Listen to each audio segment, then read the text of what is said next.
Hello bachcho, let's read this question. So the question says, in Victorian Britain, the upper class, the aristocrats and the bourgeois preferred things produced by hand. Give reasons. Victorian Britain में जो elite लोग थे, जो upper class थे, वो handmade चीज़ों को prefer करते थे और इसका क्या रीज़न था, रीज़न बताइए.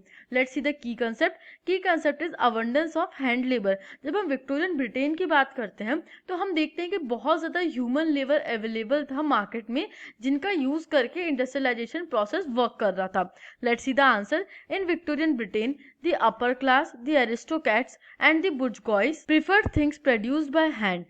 Handmade products came to symbolize refinement and class. They were better finished, individually produced and carefully designed. Machine made goods were for export to the colonies. अब क्या देखते हैं कि विक्टोरियन ब्रिटेन में जो एलीट क्लास थी, जो एरिस्टोक्रेट्स एक्सेट्रा थे, उनको handmade goods preferred by hand he produce आते थे.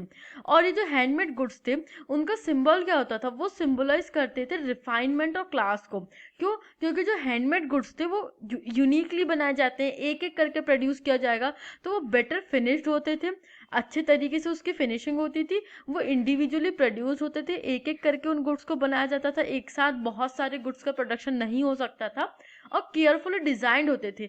मतलब जब हैंडमेड गुड्स की आप बात कर रहे हैं तो आप उसमें परफेक्शनिज्म ला सकते हो और उसको यूनिकली डिजाइन कर सकते हैं. जो मशीन मेड गुड था वो कॉमन टाइप का था, मतलब सभी गुड्स एक साथ बन रहे हैं, उसकी या तो इतने ज़्यादा उसमें परफेक्शन भी नहीं होता था और इतना ज़्यादा डिफरेंस भी नहीं दिखता था, यूनिक नहीं दिखता था वो प्रोडक्ट. तो वो जो गुड था वो एक्सपोर्ट पर्पस के लिए यूज किया जाता था टू दी कॉलोनीज.